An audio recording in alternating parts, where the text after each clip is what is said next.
جاءتهم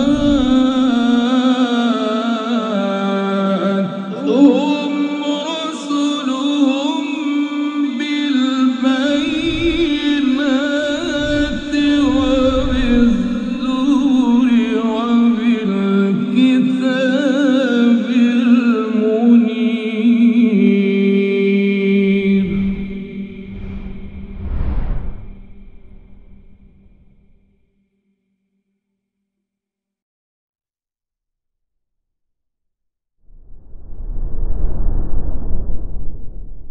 Assalamualaikum warahmatullahi wabarakatuh. Innal hamdalillah nahmaduhu wa nasta'inuhu wa nastaghfiruh wa na'udzu billahi min shururi anfusina wa sayyiati a'malina. May yahdihillahu fala mudilla lahu wa may yudlil fala hadiya lahu. Asyhadu an la ilaha illallah wahdahu la syarika lahu وأشهد أن محمدا عبده ورسوله لا نبي بعده. فإن أصدق الحديث كتاب الله وخير الهدي هدي محمد صلى الله عليه وسلم وشر الأمور محدثاتها وكل محدثة بدعة وكل بدعة ضلالة وكل ضلالة في النار. أما بعد. Para ikhwah sekalian rahimakumullah, masih di hadis tentang efek dari makanan halal dan efek dari makanan haram, dan bahwasanya makanan atau minuman yang haram itu memberikan efek tidak diterimanya amalan. Karena Nabi SAW bersabda, Innallaha tayyibun la yaqbalu illa thayyiba. Sesungguhnya Allah Ta'ala itu maha baik dan tidak menerima kecuali yang baik-baik saja. Dan Allah Azza wa Jalla memerintahkan kita untuk kulu min thayyibati ma razaqnakum, makanlah oleh kalian rezeki yang baik yang kami berikan kepada kalian. Maka kehalalan makanan dan minuman itu menjadi syarat dan kewajiban agar bisa menunjang penerimaan amal. Kemudian Ibnu Rajab Al-Hanbali rahimahullah menyebutkan tentang doa atau amalan yang Rasulullah SAW sebutkan di akhir hadis. Orang lagi safar, bepergian jauh, kemudian berambut acak-acakan, badannya berdebu, mengangkat kedua tangannya ke langit, berdoa, ya Rabb, tapi konsumsinya haram. Maka bagaimana yang seperti itu bisa dijawab? Kemudian doa yang disebutkan itu tidak mungkin diterima apabila disertai oleh makanan yang haram. Maka itu hanya satu contoh bagi jauhnya kemungkinan diterimanya amal-amal perbuatan yang disertai dengan mengkonsumsi yang haram atau memakai sesuatu yang haram. Itu jauh kemungkinan diterimanya. Jadi seseorang dia memakan makanan haram atau harta haram atau pakaian haram, baik haram zatnya atau haram cara mendapatkannya, maka amalannya itu tidak diterima. Tapi apa maksud dari tidak diterimanya amalan ini? Apa maksud dari tidak diterimanya amalan ini? Kata Ibnu Rajab ada 3 kemungkinan. Bisa jadi yang dimaksud dari tidak diterimanya adalah masalah keridhaan terhadap amal dan pujian bagi pemiliknya serta sanjungan untuknya di hadapan para malaikat dan membanggakannya. Begini, ini posibilitas pertama. Allah Ta'ala ketika ridha terhadap amal hambanya, maka Allah akan memuji amalan tersebut dan menyanjung pelakunya, menyanjung pegiatnya di hadapan para malaikat dan membanggakan amalan orang ini gitu loh. Kalau Allah ridho. Ya. Tapi ketika amalan ini dilakukan oleh orang yang memakan harta haram atau mengenakan yang haram, mengkonsumsi haram, maka tidak diterima oleh Allah, dalam artian tidak diridhai, tidak disanjung, tidak dipuji, tidak dibanggakan. Ya, itu makna pertama. Sebaik apapun dia beramal, setulus apapun dia beramal, doa setulus apapun dia. Maksudnya setulus apapun dia, apapun perkakas atau perangkat yang dia gunakan sebagai trik untuk pengabulan doa, itu tidak Allah Ta'ala terima, tidak Allah Ta'ala ridhoi. Seperti contoh orang tadi sudah safar, kemudian pakainya acak-acakan, rambutnya juga acak-acakan, kemudian mengangkat tangannya dan berdoa, dan itu semua adalah faktor didengarnya dan dikabulkannya doa. Tetapi faktor ini tidak bisa menopang pengabulan doa karena adanya apa? Adanya makanan haram pada dirinya atau pakaian haram pada dirinya, sehingga memang dia suatu amal ibadah tetapi tidak Allah ridhoi. Jadi tidak terkabul di sini. Makna pertama adalah tidak ada keridhaan Allah pada amal ini. Otomatis tidak dijawab. Tapi apakah ini amal soleh? Tetap ini adalah amal soleh. Seorang kerja di tempat yang banyak syubhat atau kerja di tempat ribawi dan dia memakan harta riba, terlaknat memang. Ketika dia salat baik berjamaah atau sendiri, apakah itu amal soleh? Itu amal soleh secara zat. Tetapi apakah salatnya diterima? Dalam tafsiran pertama, Allah tidak terima, dalam artian tidak ridha dengan salat orang ini. Tidak Allah puji orang ini. Enggak Allah banggakan salatnya orang ini karena harta haram yang menjadi gizi tubuhnya, ya, atau pakaian yang haram. Itu makna pertama. Tafsiran kedua tentang tidak diterimanya amalan, ya ini bisa pula yang dimaksud adalah teraihnya pahala dan balasan, sehingga dia beramal tapi pahalanya enggak ada. Dia beramal tapi tidak ada respon, tidak ada balasan dari Allah Azza wa Jalla, dunia ataupun akhirat, enggak ada. Ya dia beramal, ya dia salat tetapi pahala tidak ada. Ini bisa bermakna seperti ini. Jadi boleh jadi seorang ketika dia memang menggosok, ya menggosok itu merebut lahan, ya merebut pakaian orang lain, merebut makan orang lain, bukan mencuri, merebut. Dan kalau enggak maka diancam nanti orangnya, misalnya preman-preman yang mengenakan metode japrem, jatah preman, itu semua ghasab, pemaksaan dan pungutan liar, dilarang dalam undang-undang dan dalam agama sangat dilarang. Pemerasan seperti itu, harta haram, harta haram. Kemudian preman ini sholat, pakaiannya yang dia sholat pakai dengannya itu belinya pakai harta hasil japren tadi, ya. Makanannya sehari-hari itu hasil pungutan liar, jadi tukang parkir ilegal, liar, dan tidak diridhoi oleh pemilik lahan. Ini semua haram.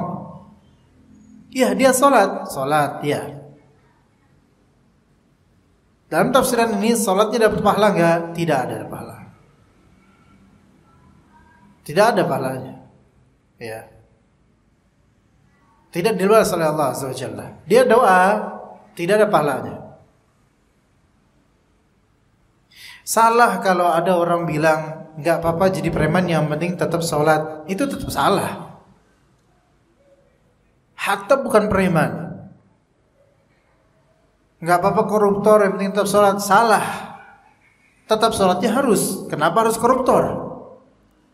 Koruptor itu bukan hanya di penguasa atau pemerintahan, di sekitar kita. Ya, haram.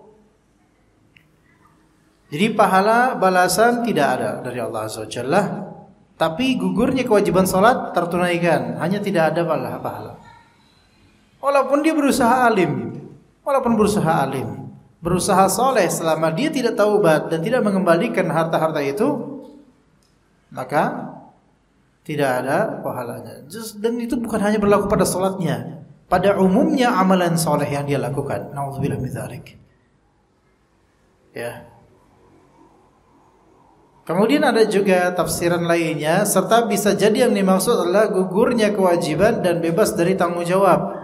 Ini versi paling ekstrimnya dari tafsiran, paling ketatnya, yaitu orang kalau makan harta haram, berpakaian haram, mendapat gizi dari yang haram, itu berpotensi kewajiban yang dia lakukan dalam syariat itu dianggap belum sah. Ini lebih sulit lagi ini. Artinya memang tidak diterima secara fikih, tidak sah karena pada dirinya ada yang haram. Misal dia salat dan dia kerja di lembaga ribawi, dia salat, tayyib. Maka beberapa ulama menganggap bahwasanya salat dia tidak sah dan tidak diterima sama sekali, tidak sah. Dan dianggap dia belum menunaikan salat. Jadi yang paling kencang ya, yang paling ketat. Walaupun wallahu alam kita tidak pakai pendapat yang terakhir ini, enggak. Ya, wallahu alam. Baik. Ada juga hadis tentang tidak diterima salat seorang wanita yang suami sedang murka padanya. Salat seorang wanita tidak diterima selagi suami murka kepadanya. Suami murka itu kan ada beberapa posibilitas. Ada yang murka karena haknya tidak diberikan oleh wanita tanpa uzur. Ya, suami murka yang pertama, kemungkinan pertama tidak diberikan haknya sebagai suami oleh sang wanita, oleh sang istri tanpa uzur. Yang kedua, tidak diberikan haknya suami oleh istri dengan uzur. Ya. Itu posibilitas kedua. Yang ketiga, suami murka tanpa hak. Suami murka tanpa hak. Tanpa haknya itu tanpa hak syar'i. Ya, jadi ada tiga kemungkinan. Yang pertama, suami murka karena apa? Tidak diberikan haknya oleh istri tanpa uzur. Seperti suami mengajak istrinya berhubungan badan. Ya. Dan istri sebenarnya mampu, cuman dia lagi ngambek. Ya, dan ngambeknya bukan ngambek yang besar atau apa enggak. Maka ini sampai pagi bisa dilaknat oleh malaikat. Dan kalau di tahajud ini istri, Allah tidak terima tahajudnya. Enggak ada pahalanya. Ya.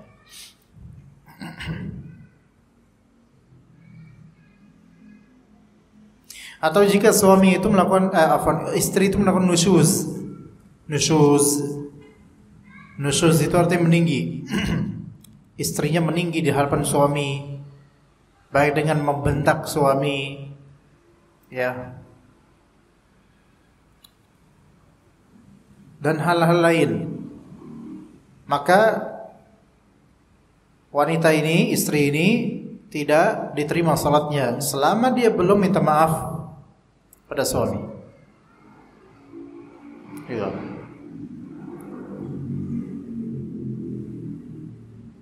Dan seterusnya.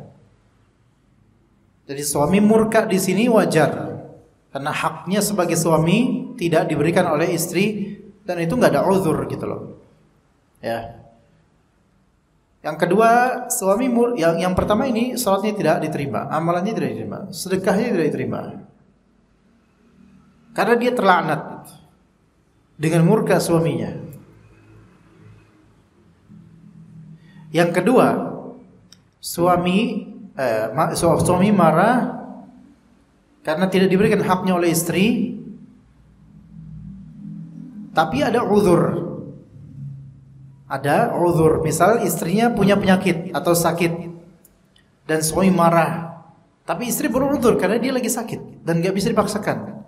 Maka kemarahan suami ini tidak berefek pada ibadahnya istri.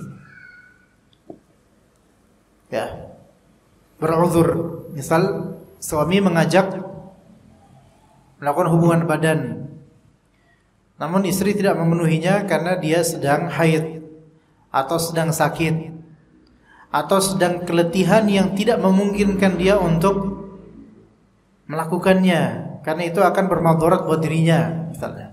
Maka ini beruzur. Kalau suami marah padanya, maka ini tidak membekas pada ibadahnya istri karena beruzur. Ya. Yang ketiga, suami marah tanpa hak. Misal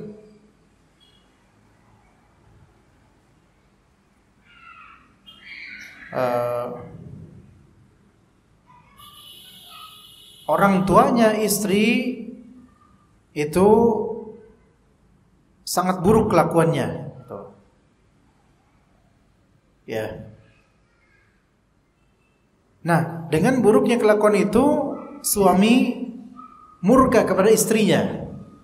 Padahal istrinya itu tidak memiliki peran di hal ini.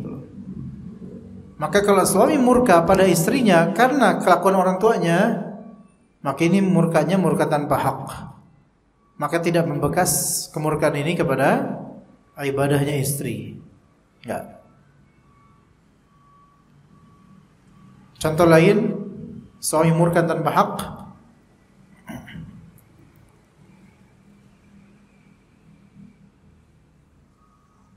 Misal istri sudah berusaha untuk memberikan yang terbaik dari masakan, namun ternyata tidak sesuai dengan selera suami karena faktor kesukuan dan kebiasaan.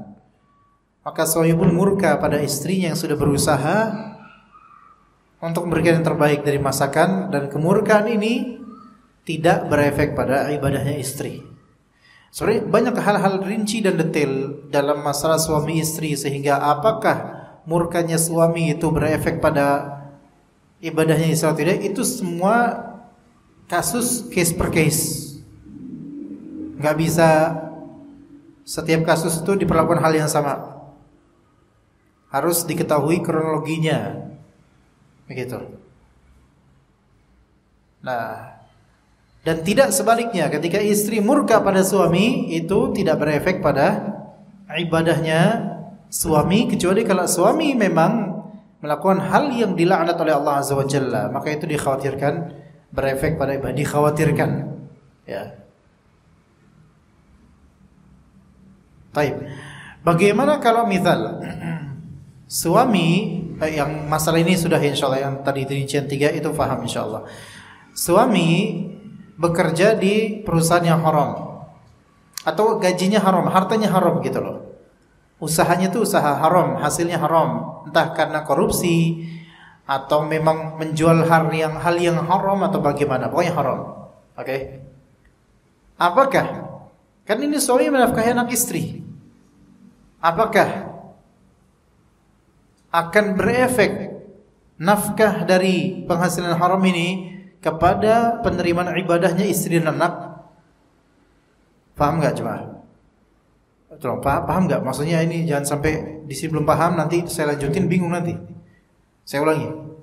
Ketika seorang suami memiliki nafkah yang haram karena gajinya haram atau korupsi atau syubhat atau dan seterusnya, dan dia kan menafkahi anak istrinya, apakah ibadah tersebut akan berefek pada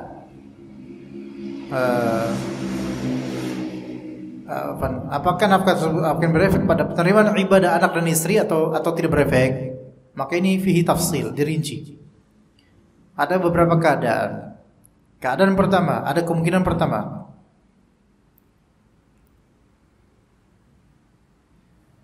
Kemungkinan pertama, gaji tersebut memang haram, baik global maupun totalnya.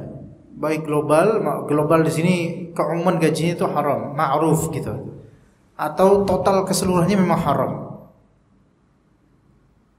Ya, dia kerja di lembaga ribawi, keuangan ribawi misalnya, total haram. Kerja memasok narkoba, total haram.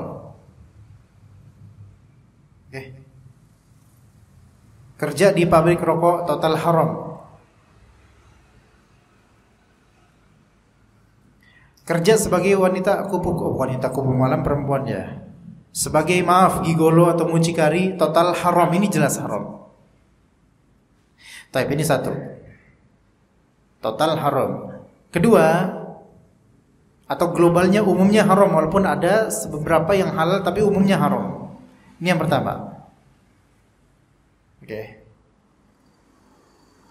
Yang pertama ini untuk anak istri, terutama anak masih nggak tahu apa-apa dah ya. Yang istri.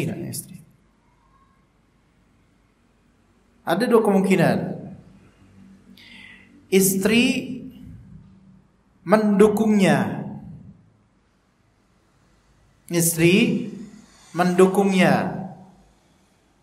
Bahkan melarang untuk resign dari tempat itu. Itu satu A. Satu B, model lain, istri tidak mendukung, tidak ridho akan hal itu. Istri tidak ridho akan hal itu.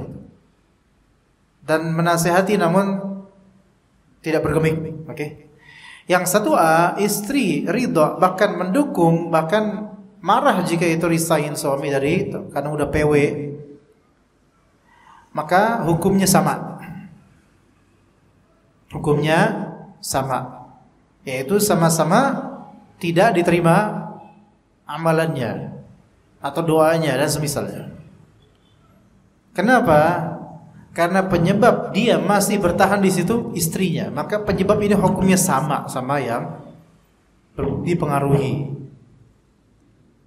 Dan anak punya salah satu murid ikhwan, badan besar tapi sering galau, kerja di bank ribawi, dan istrinya mengancam kalau kamu keluar kita cerai. La haula wala quwwata illa billah. Malah bagus itu, keluar cerai, cari istri baru yang solehah. Sebenarnya gitu, cuman kadang ketika kita udah punya anak itu susah ya. Kasihan anak-anak. Oke, itu. Hukumnya sama. Adapun bagi anak, maka anak tidak punya pengetahuan apa-apa pada umumnya dan tidak bisa memberikan masukan kecuali sudah dewasa, maka anak ini insya Allah mudah-mudahan tidak masalah insya Allah, karena mereka tidak punya otoritas. Umumnya begitu. Kecuali kalau anaknya sudah punya jati diri, sudah paham, sudah punya penghasilan, maka anak ini tidak boleh mendapatkan nafkah dari bapaknya kalau sudah punya penghasilan. Baik yang B, 1B, yaitu istri tidak mendukung, sudah menasihati, maka ini tidak berpengaruh walaupun sang istri dinafkahi dari harta itu, dari harta yang secara total global haram. Karena istri memiliki suami yang penghasilnya haram, itu ada dua kemungkinan. Imma istri ini ghani itu kaya, maksudnya punya penghasilan sendiri atau punya warisan atau memang punya tabungan banyak. Atau istri ini tidak ghani, tidak kaya, baik standar atau fakir bahkan, karena tidak kerja atau tidak punya tabungan yang cukup. Kalau istri ini ghani, kaya, maka istri ini berhak untuk menolak nafkah suaminya yang murni harta haram. saya pakai duit saya sendiri aja, saya nggak terima ini. Maka tidak boleh istri ini menerima, karena dia sudah ada rezeki dari Allah dan dia tidak berhak untuk menerima nafkah haram karena ini haram. Faham di sini ya? Tapi kalau istri ini memang berhajat atau fakir, maka istri dan anak semanzilah dengan orang fakir, maka boleh menerima nafkah suaminya. Dan kalau sudah berusaha untuk menasihati, tidak ada masalah dengan ibadah mereka dan salat mereka. Itu ya rinciannya. Jadi halal. Suami ngasih per pekan 1 juta misalnya, tapi itu hasil haram. Tapi istri sama anak butuh. Haram bagi suami, halal bagi istri dan anak karena semanzilah dengan fakir miskin. Karena harta haram itu alokasinya itu kalau enggak ke fakir miskin atau ke fasum. Fakir miskin bukan fasum, tapi fakir miskin adalah tanggung jawab umum. Sebagai fasilitas umum, tanggung jawab umum juga. Begitu.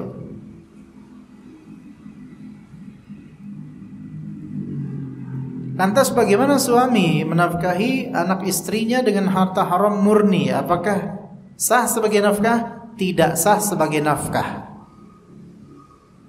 Tidak sah sebagai nafkah. Kalau istri kaya, makanya nggak boleh menerima itu karena itu uang haram, tidak berhak untuk mendapatkannya. Tapi kalau anak istri ini miskin atau fakir atau berhajat, maka boleh karena mereka semanzilah dengan fakir miskin yang tidak bekerja atau tidak dapat penghasilan. Tapi dari segi fikih keabsahannya, sang suami dianggap belum menafkahi karena nafkah itu ibadah dan ibadah itu tidak sah. Dan ibadah nafkah menafkahi tidak sah kecuali dari yang halal. Dan ini mutlak murni haram. Itu perlu diingat. Makanya harta uang secara zat tidak ada hukum boleh atau tidak. Uang hanyalah uang. Tapi halal haramnya itu di indikator lain, yaitu perbuatan. Dapat dari mana? Melalui cara apa? Diperuntukkan untuk apa? Itu halal haramnya di situ. Haram bagi suami menafkahi dengan itu. Kenapa? Karena itu didapat dengan cara apa? Haram. Itu yang bikin haram. Tapi uang ini secara zat nggak ada hukum. Lah terus untuk istri dan anak yang memang miskin atau fakir atau berkebutuhan, halal nggak buat mereka? Halal. Karena ada indikator lain yaitu hajat dan mereka tidak mempunyai masukan lain itu. Seandainya istri dan anak ini aghnia, kaya, istrinya kaya karena punya warisan dari bapaknya, anaknya kaya karena dapat hadiah lomba tahfiz 100 juta misalnya, maka istri dan anak ini tidak usah menerima nafkah dari bapak atau suami yang nafkahnya haram. Itu jika mereka tahu nafkah itu haram. Ini bagi yang apa? Bagi yang hartanya apa? Murni haram, seperti penjambret, koruptor, kerja murni di lembaga ribawi dan seterusnya. Oke. Kondisi kedua,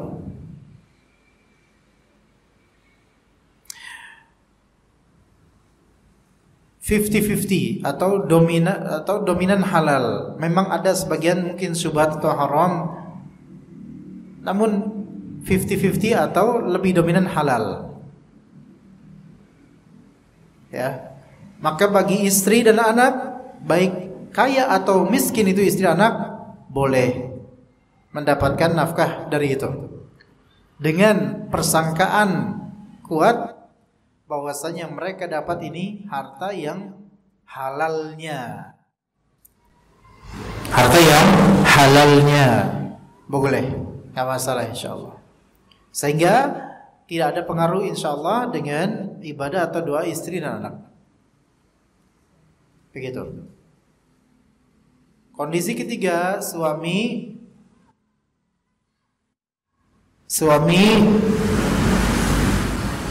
hartanya subhat atau haram karena tidak paham, dan ketidakpahamannya diberi uzur karena tidak paham, dan ketidakpahamannya diberi uzur.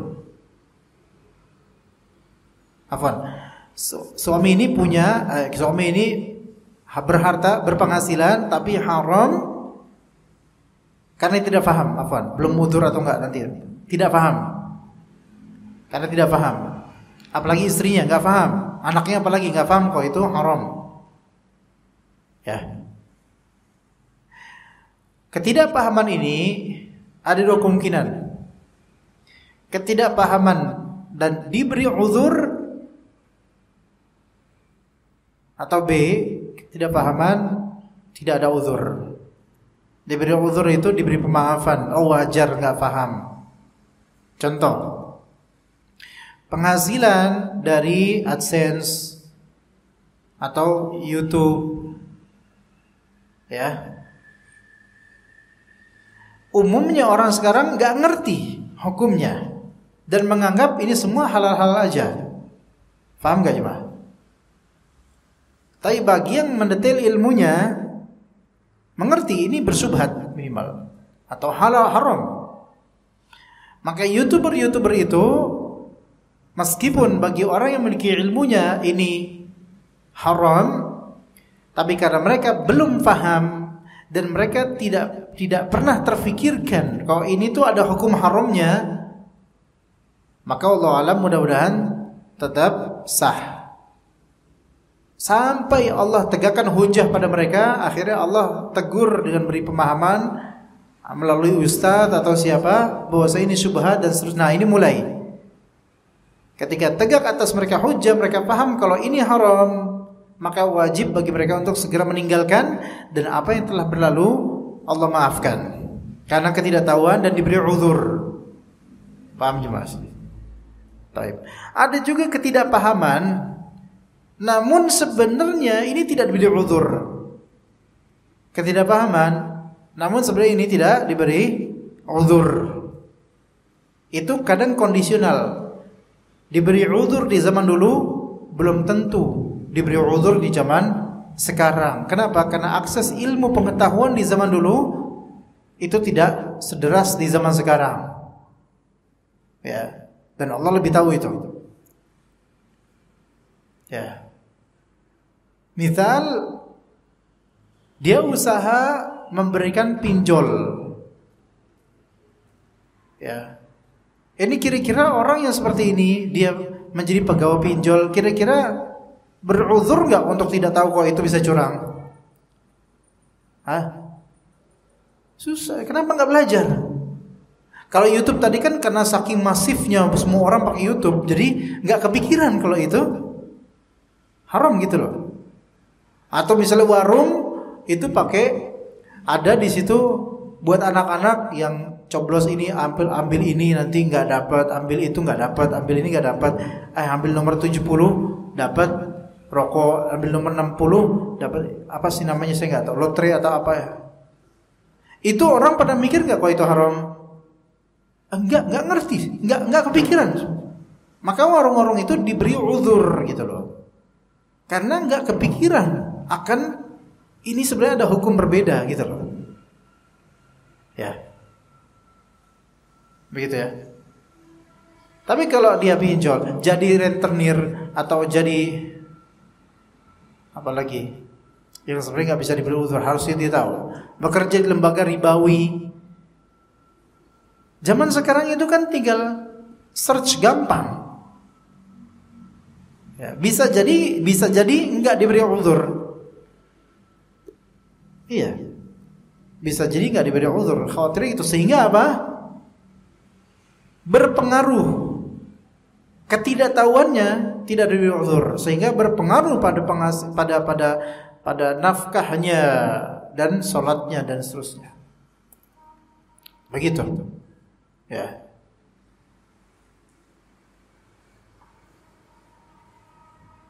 sebenarnya termasuk juga, ya ada nggak tahu mereka diberi uzur atau enggak, para penjaga parkiran di minimarket. Itu Anda nggak tahu mereka itu diberi uzur atau enggak? Sepertinya tidak, sepertinya diberi uzur apa? Sebenarnya tidak diberi uzur, seperti diberi uzur. Pertama, karena itu masif. Itu satu. Kedua, karena itu hajat juga gitu loh, hajat. Karena kita butuh juga tukang parkir. Walaupun ngeselin, tapi kadang butuh. Sehingga itu membentuk pola pikir masyarakat, apalagi mereka, bahwasanya kehadiran mereka itu dibutuhkan loh. Untuk periwitan, untuk dan seterusnya. Tapi kan yang mereka dapat apa? Hadiah. Ini kan penghasilan. Penghasilan di lahan orang tanpa ridho orang yang memiliki lahan. Tapi karena warga lokal, pribumi, maka pemilik lahan itu khawatir nanti akan gak aman. Tapi ini paksaan. Dan ini gak boleh.